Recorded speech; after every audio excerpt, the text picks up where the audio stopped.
Well, let's get some opinion from the DUP. I'm going to go now to Ian Paisley, the DUP MP for North Antrim. Ian, good evening.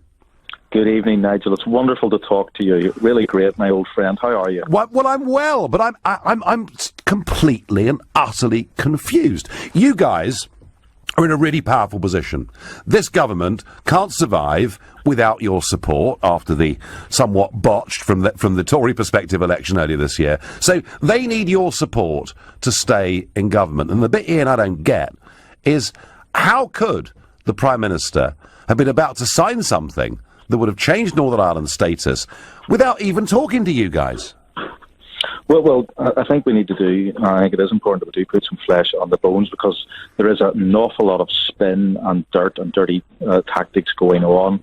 And I think that it's important to clear the air on some of that. To be fair, I know you have your differences with the Prime Minister, but to be fair, just a bit. Prime Minister, the Prime Minister did hold the line today, and I've no doubt that there were officials, that there were people from Dublin overplaying their hand and trying to exert muscle and control, and they failed. And they failed for a number of reasons. They failed, first of all, because we are holding a very, very strong hand, and we are holding a very strong line. But we also, as you will know, Nigel, Ulster men and Ulster women demonstrated their mettle today. We do not believe in knee-jerk reactions, in quick negotiations, and we're not pushover unionists. We believe in taking our time and getting it right, because one thing's going to be clear. When we leave the European Union on that glorious day, every single constituent part of the United Kingdom is leaving on the same terms and the same conditions. There's not going to be a difference between Northern Ireland and the rest of the UK, because that would weaken the entirety of the Union. Scotland would clamour for the same arrangement. Wales, parts of London. Of course. A complete mess. It would be a spaghetti. It would be a disaster.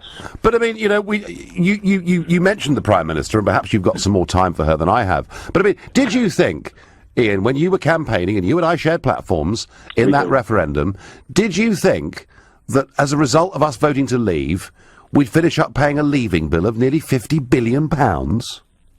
Well, we haven't got all of the detail of that yet. I'm prepared to wait until the end of the negotiations before I cast judgment. Now you're doing a brilliant job, Nigel, in terms of exposing and keeping pressure on them at that land.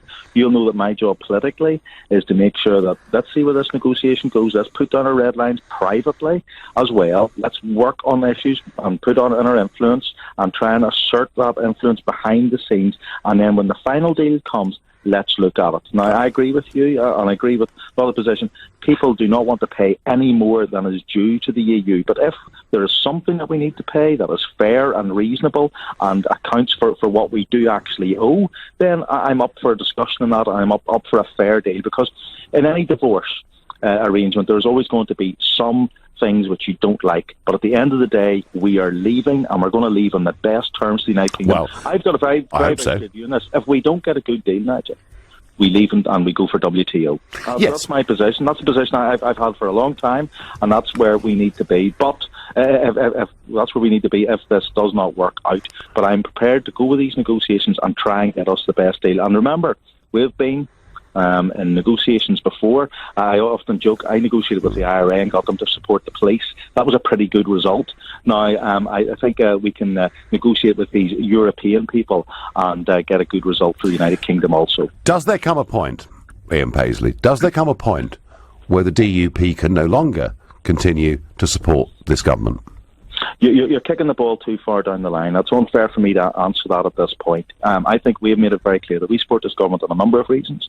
One, we want to have stability for the United Kingdom of Great Britain and Northern Ireland. We want to make sure that there's a political certainty for people going forward with Brexit.